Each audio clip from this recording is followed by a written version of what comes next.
I was like, you know, like the side gig I'm doing? He's like, yeah, yeah. I showed him like my W-2 for that. And he's just like, you made how much? Meet Roger Barrera, the former Las Vegas Metro police officer turned entrepreneur who has built a multi-million-dollar holster company called QVO Tactical. Learn how he went from living in the tough neighborhoods of Vegas to patrolling the neighborhoods of Vegas to running a YouTube channel alongside one of the fastest growing holster companies in America. This is truly what the American dream looks like. Today we're going behind the scenes, into his gun room, his shop, his range, and his story. This is Behind the Channel. Roger. Hey, what's up, buddy? What's up, buddy? Thanks for having me in your home. Thanks for coming. I appreciate it. The best part of any home is a good gun room. It started with just this wall. Now it's expanded just to like this wall and that wall. The house is burning down, God forbid. You had to come in here and save 2 or 3 handguns or rifles. What are the ones that you just grab? ADM UIC Mod 2 10.5 is probably my favorite. They did it up in a cool like FDE and OD green setup for us. Is it a correct assumption that you would grab this because this is a great personal defense weapon? It is like my go-to for personal, like, or you know, if I was having to defend my home. The Erebus, probably my most expensive gun as well. It was gifted to me from the team over at Atlas because we did so many videos for them. This was my duty gun when I was on Las Vegas Metro. How did you get this as a duty gun? You can carry your own, you have to buy it, but I mean, that gun was only like $1,200 back then, which, you know, 2003. For a police officer, though, that's a lot of money. 1 hour later. This is Andrei Orlovsky's creation. Maximus is the name of his pit bull. He's known as the pit bull. Matt sent it to me so we could have a little fun on the range with it. Very, very Gucci.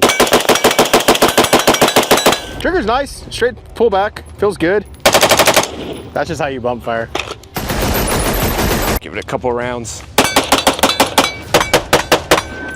Not bad. I like the bang, no bang. No bang, bang. So you were a police officer? Yeah, here in Vegas from joined Metro in 03 as a cadet. Is that the first time you got a gun in your hand, or? No, so Counter-Strike and Team Fortress Classic video games, like first-person shooters got me in a gun. So I need a weapon. Right this way. Any Vegas local out there, you'll know about a shop we used to have called Bill's Buy and Sell. I went in there on my 18th birthday, I bought an AK-47, 300 rounds, and me and my friends went to the desert and started plinking away. She bangs, she doesn't bang. Oh, these mags bring me back. There you go, senor. The gun that took down Bin Laden? Depending on who you ask. Yeah. Depending on... It's funny, I can feel the gases come out the front. What's better than that? Holding it down the whole time. Accuracy by volume. Accuracy by volume, that's what we're doing. Anybody that doesn't like guns hasn't been taken to the range with somebody they trust, taught the fundamentals, and then been allowed to have fun with it. This is great. I dig them. My grandmother, easily the most important woman in my life. She was very anti-gun. Like when I started buying guns, I had to leave them at my best friend's. His dad would let me leave them there because I couldn't bring them home. I remember one time when I showed my grandpa I bought an AK, he's like, oh, let me see that. He's like, don't tell your grandma. At what point do you start making holsters and why? One of the things with Las Vegas Metro, we used to have, we still have it, it's called TSU, which is Tourist Safety Unit. So pretty much plainclothes on the strip. Tourist Safety Unit. Yeah, so the guys that just go out plainclothes, a squad of guys that go out plainclothes. That sounds fun. Yeah, it was a lot of fun. I never thought I would be into that stuff. And then I got to go TDY, and that's when I started learning like, oh man, the gear that's on the market, isn't that great? They'll give you the basic standards, which back then was all Uncle Mike's leather. Yep, I have one. Yeah. Yeah. Literally, you'd have to take your Uncle Mike's thing off and just try to cover it with a flannel. It's like, well, it's 113 degrees out. I don't want to wear a flannel. So I started like researching and learning. And then this was like 2009, 2010. I didn't start my company till 2013. Ho, ho, ho, I have a machine gun now too. Gosh, it brings me back. It's my favorite gun in the whole world to shoot.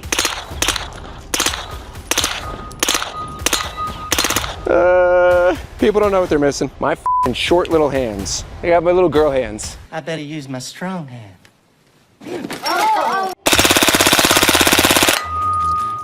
Yeah. You got to give it a shot. We got plenty of ammo, man. Have at it. So slam that in. Make sure. Yeah, careful. Just watch this. Yeah, we just want to put that past the table. Oh! Ah, it broke, dog. That's umbrella number 4. Here, push this up, Kev. There you go. That's my dust devil. We sure did. We got that all on camera. Damn. That's a viral short right there.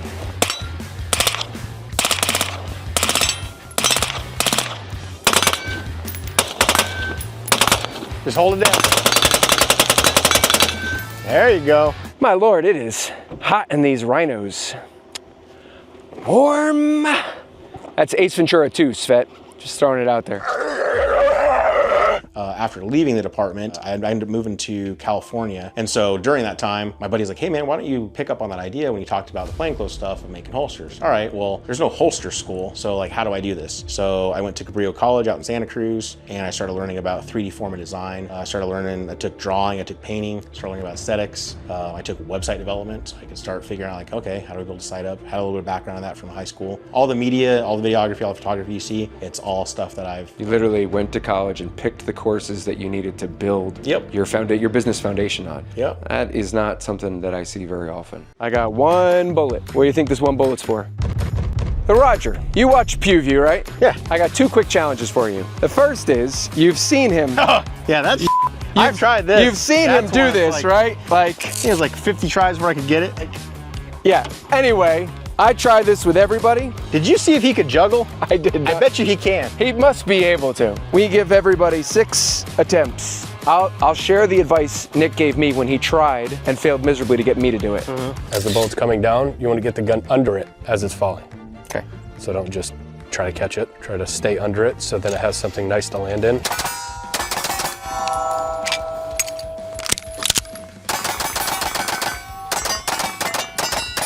I love seeing if people can do it. All right. 6 rounds. Of course, all the comments are like, it's easy. I would have been pissed if he got that on the first try. I'll be honest. I want him to succeed, but on try 6 more than try 1. I'm like looking at the muzzle to put it there. Oh, that was close. Oh. 4, that was... Oh, I moved it out of the way. All right, last try, here we go. Oh, but it jammed. Send it. It jammed. So is this where you're saying he does this? Yep. Oh, there we go. way.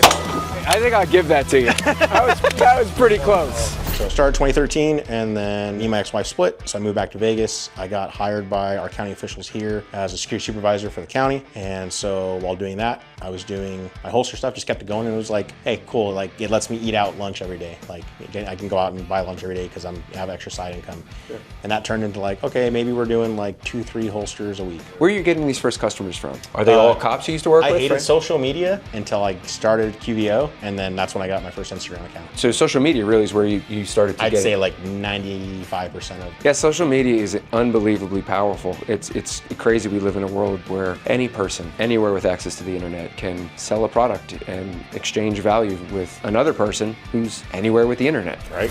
Now, one of my favorite TV shows of all time is Top Gear. And they have a pretty popular segment where they take celebrities and they put them in a regular car and have them race around a racetrack. And then they compare their scores to see who's the fastest celebrity. They call their segment Celebrity in a Reasonably Priced Car. I figured, why not copy it? It's a great idea. So I put together Celebrity in a Reasonably Priced Handgun. We do the build drill here from 15 yards. That's 6 rounds on target, C-zone, from low ready, as fast as you can. If you've seen Top Gear, they have a segment called Celebrity in a Reasonably Priced Car. And they put all their guests in this reasonably priced car, have them going around racetrack, get their time, and then put it up on a board. And I think often in the gun YouTuber world, you get to work with a lot of fancy guns. This is a great reminder of how much fundamentals are required when you don't have fancy trigger, fancy sight, a fancy whatever. The drill is a celebrity in a reasonably priced handgun. Glock 19, no sights, irons, and we're gonna do a build drill from about 15 yards from the low ready. We do the low ready because not everybody's a firearms guy, and we don't want beginners drawing from concealed or from a holster. Gotcha. So you start at low ready, which is basically pointing at the base of the stand. Par timer will go off. I'll use my phone. 6 rounds, as fast as you can, anywhere on the steel. Cool? All right. 1-7, 2 misses. It's funny because there's like a guy who used to do like gambling stuff on social media, and everybody's like, how did you get here? And he's like, I took 1 year of my life and just worked like nobody else. So now for the rest of my life, I don't have to work like anybody else. I was like, you know what? I'm gonna do that. And so I would work for the county from 7 to 4, come home, 5 to 6, eat dinner, hang out with my dog, and then 6 to 10 every day, in the garage, working on gear. Saturday, Sunday, I disappeared. I didn't go to movies, I didn't hang out with friends. I disappeared to the world for 8 months. Hibernation sickness. That was 3 misses, 1-7-2. I am shooting low and left, which is pretty typical. Yeah, I'm in this exact same spot. That was pretty good. Dude, that was 1-5. Nice. I think those are all hits. I'm starting to doubt whether or not this is a stock Glock 19. Hey, BJ, we got to go back and do this again, man. You can't let this guy crush you like this. I mean, to be fair, I shoot like 15 bill drills every week. There we go. That was clean. 137. Let's go. That's f***ing great. And in 8 months, I made $256,000. So I got my like W-2s and stuff, and at the county, you would get it was also my anniversary at the county, and my boss was like, hey man, here's your 3% raise, you're doing great, appreciate it. And I was like, hey man, here's my 2 weeks. I showed him like my W-2 for that, and he's just like, you made how much? You want to get 2 more? You don't want to see if you can get faster? Oh, is it best out of 3? Yeah, it's best out of 3. I mean, why not see if you can get faster? 1 miss, 142. 124. Hey! Good thing we went more. God, see? Always do your damn. backup spins. When you're playing slot machines, you gotta do your backup spins. God damn, 124. I don't even want to do it. 1-5 splits on a stock Glock 19. God, that's impressive. 1 miss, 155. 18 splits. I was deliberately going slow to try and make all of those hits, and I still missed one. 1 miss. 176. 2 mics, 173. So what was the best one? 1 mic, 155. So 205. All right. Oh, half-second penalty? Half second for each miss, Ooh, yeah. You're brutal. Great, dude. Nice job. I'm glad you picked a drill that I do all the time. You set the new standard for sure. I haven't had Nick do it yet, but you definitely set the new standard. That's going to be tough even for him. If you've made it this far into the video, I'm hoping it's because you like the content. And if you want to see more of this great content, it'd mean the world to us if you hit that subscribe button. So, real quick, try this. This is something JJ taught me, JJ Rakaza. You're not moving till after the buzzer's done. So it's not a fundamentals or sound, it's a reaction time to the stimulus. So right now, just flinch when you hear the buzzer. Don't even go for the gun, just flinch. Just pay attention to this. That was slow. I can tell now. Because now you're focused on that. Yeah. So like you already know how to draw and find the red dot and shoot, so don't think about that. Just think about the one thing you're having a problem with, which is getting to that gun quicker. There you go. All right, now let's try it for real. Here we go, stand by. 101. Oh. Damn! Woo! Yeah. Why couldn't it have been 199? But see what I mean? So what we took that was 30 seconds just to do. Huge difference. Yeah, just reaction. Left. 0.96. Fuck! Oh, I thought that was gonna be. I had the red dot too, and I think I was just low. Bam! Woohoo! 0.98. People have no idea how fun this can be. That's a great tip. Thanks, dude. Appreciate it. Hey, that's all JJ, awesome. man. That was great training. So what's this called? Because I want to order it. That's our Wingman Flex. So it's our appendix rig that has attached magazine. You'll get multiple points of adjustable retention for the weapon and the weapon light. And then this TR90 connector. We angle the mag. It's got an indexing point like a competition mag, so you can properly index the mag at a full purchase. And then it'll fit any micro magazine because of this MRD magazine retention device, which pushes out this little plastic piece to get pressure on the magazine. So any mag will work. That's awesome. I'm gonna get a whole bunch of those. So that was super fun. Seriously, dude, thank you for taking the time to show me, give me a few tips, like we were talking about earlier. Like, I love that you were literally in real time able to show how that little drill cut off 3/10 of a second. Yeah, right. I mean, that was awesome. Thank you. Yeah. Most people brag about running a sub 2-second bill drill. Roger came out swinging with 1.37 and didn't stop until he posted a 124 from low ready on a stock Glock. Respect. I do want to make a good product that people potentially can use to save their lives. I guess my purpose now is I want QVO to continue on. My thing is like I literally could do QVO till the day I die because nothing we're doing is like, it's hard. So you grew up in the bad neighborhood. I grew up. I will say this. Never knew it was a bad part of town until I became an adult. I grew up thinking we were wealthy, only to find out down the road, like I was letting my grandparents borrow money, and like my grandpa had been living paycheck to paycheck. And it's like things that, like the whole thing, I could see why there needed to be some type of change within a generation of my lineage, because everybody before me was always living paycheck, because that's what they were always taught. Hey, go to college, white picket fence, like get a good job. And it's like everything I'm hearing, somebody said a long time ago, it's modern day slavery. Yeah, it really is. You're absolutely controlled by this system. It's like, hey, you think you have buying power because you got an iPhone this year and a PlayStation? No, I think I'm wealthy now because I literally have freedom with my time. Like when we were setting this up, like, hey, any one of these days is good. Like being able to do that now. Yes, wealth is measured not just with money. But coming from similar, I didn't grow up in a dangerous neighborhood, but I mean, we grew up literally in a trailer park community. My wife did not believe this until my father backed me up.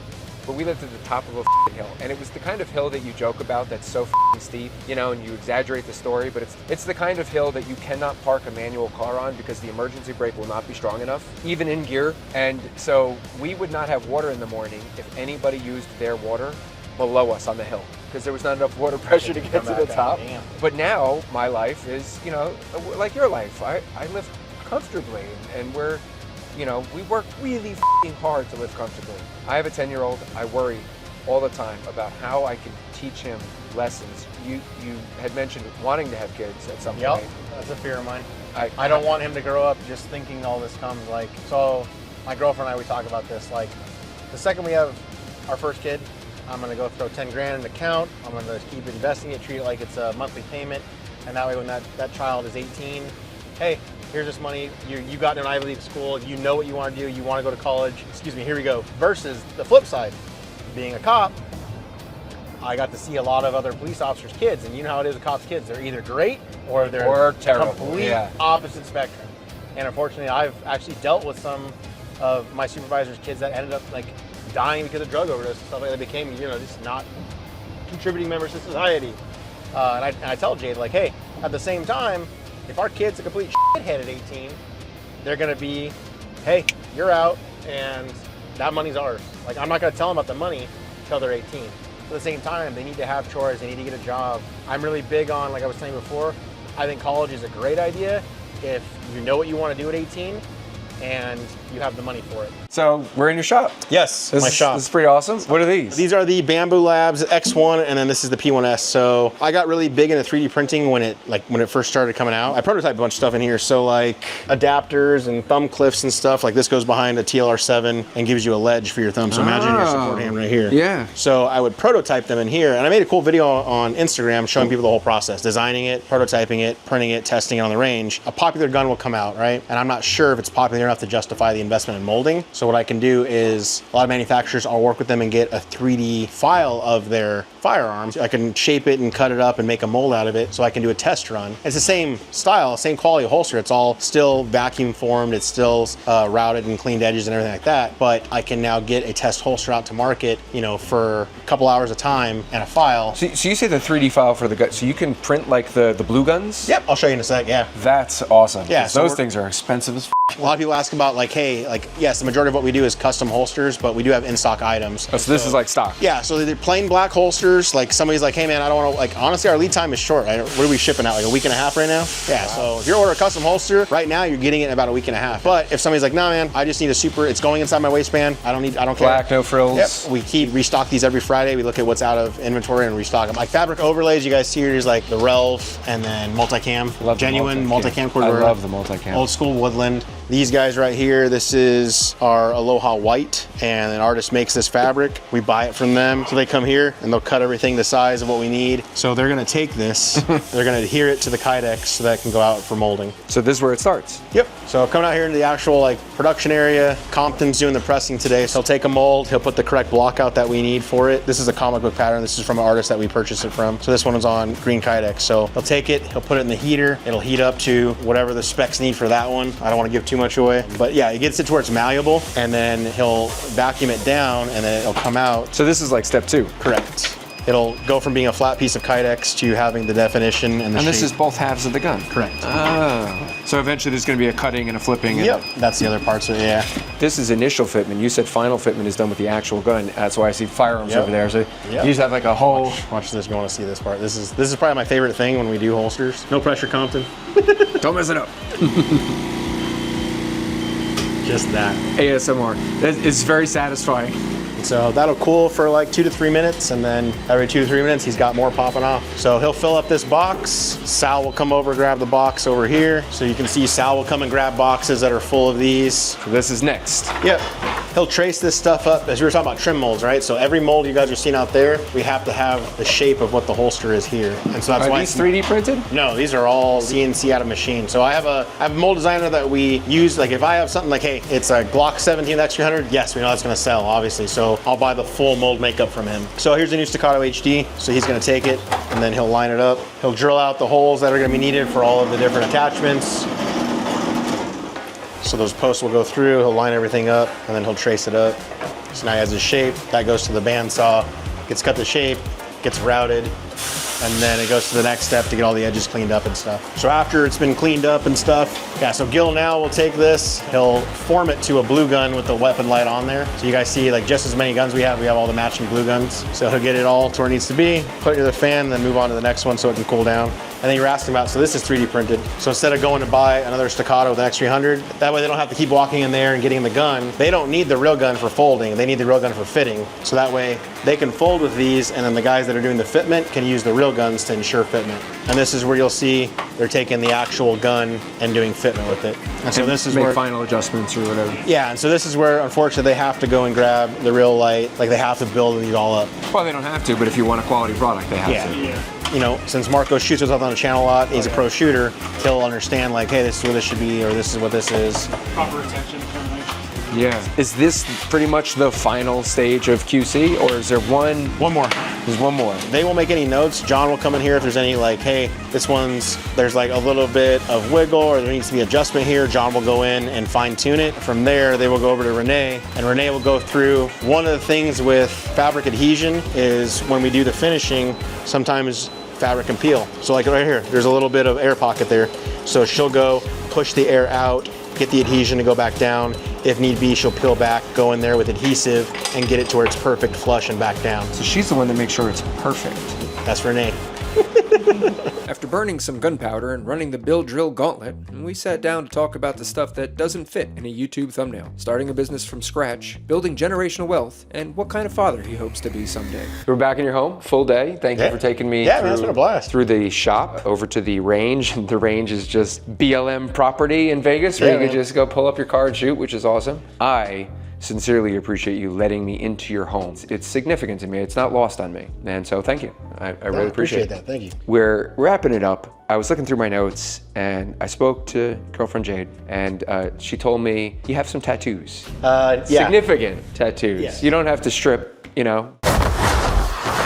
My grandparents raised me, and I always wanted tattoos when I was younger. My grandma told me I wasn't allowed to have a tattoo till she died. So she passed away in 2014, and I went to her cardiologist, and he gave me her last good heartbeat. And so I made that my first tattoo. So it's her name, Prakong Thomas. My grandma's from Thailand. She took my grandfather's last name, and then her birth date of August 30th, 1942, her death date of October 2nd, 2014. That is a really cool tattoo. Where did the idea come from? I just wanted something that wasn't like, I didn't want to get just her name. And I was like, what is something that, you know, just could be? And it's like, I was like, hey, what if we did this? And then It's a great idea. Right, I love it. I know you were talking about wanting to have kids, so I imagine you'll have kids at some point. I asked this to BJ, I asked this to a lot of guys that I film with, because I'm constantly reflecting on my own life. And the question is, what do you want your kids to know, remember, or believe about you? You know, like their reflection of you when you're gone. I would want a little I would want my grandma and my grandpa mixed in one. Like my grandma, all my memories with her are always like fun, enjoying stuff, doing fun stuff. My childhood memories with my grandfather were somebody who's very strict, somebody who I was like, man, I can't ever do it good enough that makes you happy, where I learned down the road, like that's where I kind of get that perfection thing from. But a good mix of that. Like I had a good friend, everybody's like, hey man, you're turning 40, why are you waiting so long to have kids? And like one of my good friends waited until he was 44 to have his first kid. And I was like, Chris, why? And he's like, Roger, I've not missed a game. I've not missed a play. He's like, I'm my son's best friend and I'm his dad. And he's like, I'd much rather have that be my difficult balance of, you know, hey, do I need to be dad or best friend? But the fact is, I've never missed anything for my kid. And he's like, and that's just, I'm not selfish with my time anymore. I'm financially set and I've done the things to prepare myself to, whereas if I would have had my kid in my 20s, I don't know what kind of child he would have. And it's like, I want to make sure my kids are like always like, my dad was always there for me. My dad was always there for me. He worked his ass off, but he didn't take life too seriously. I want to be the parent where if your kids do something that's screwed up, they're not scared to call you. They're like, hey, we know we screwed up, but we need to call we need help. You called me dad. I'm gonna get in trouble, but he's gonna support me. Yeah. That's awesome. Well, I appreciate it. Yeah. Roger, thank you again. Dude, thank you. I really It's been appreciate awesome. it. Thanks for inviting me.